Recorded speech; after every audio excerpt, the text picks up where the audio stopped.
They've run out of room at the morgue, but they haven't run out of respect for the dead at Cremona Hospital. The next batch of the lost waiting for cremation are laid out in the hospital chapel before collection. Their families couldn't even say goodbye. They're all in quarantine. It's a recurring theme now. Everyone dies alone.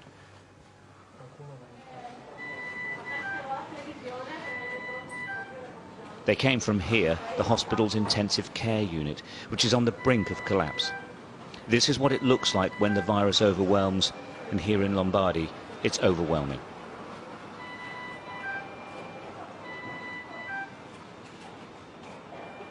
These patients are critically ill. In all probability, they won't make it. The staff have no cure available to them. They're just trying to keep them alive. Every 13 to 16 hours, they turn the patients over to relieve the pressure on the lungs. Without doubt, she wouldn't survive without constant attention.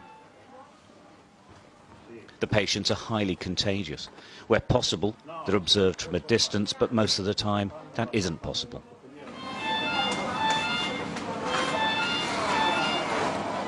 Nobody takes any risks.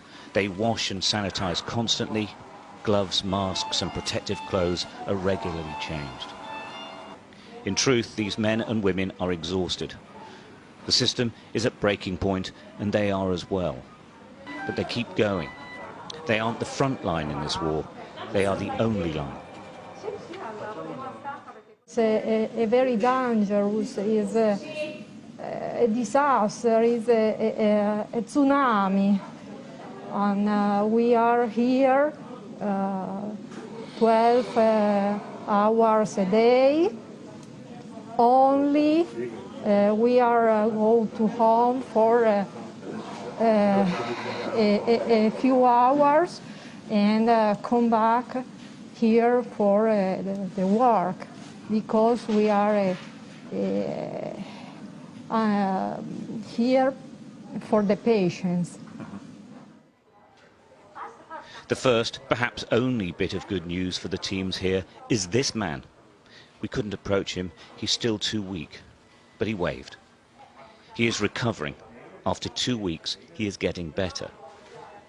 In that 2 weeks, though, not one other person on this ward improved, or worse, they died.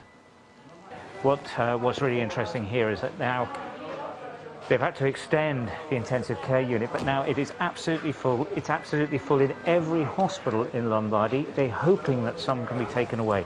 And the other really frightening development is that the patients are getting much, much younger because they are not being treated in hospital because there's no room for them. That is a big, big change, because the virus has mainly affected the older age groups. Now they're talking about people in their 30s and 40s. That hasn't been seen anywhere so far. The only illnesses being treated in Cremona Hospital now are linked to the coronavirus, and it's spreading. We opened this side of the department to intensive care only yesterday, and today it's already full. Oh, so in 1 day it's full? In 1 day, less than 1 day, yes.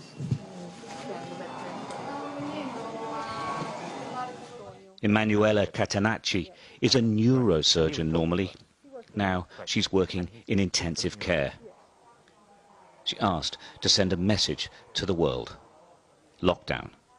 If you can see what's happened in other country or in other part of your country and wait to do something, I think now it's not more an option.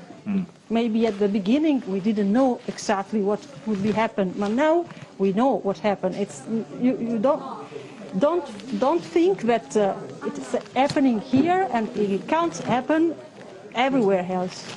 It will. Because it will, if you don't do anything to stop it. In Lombardy, they haven't run out of hope, but they're struggling with pretty much everything else. They're waiting for the epidemic to peak, but it could be weeks. It could be much longer. Stuart Ramsey, Sky News, Cremona, Italy.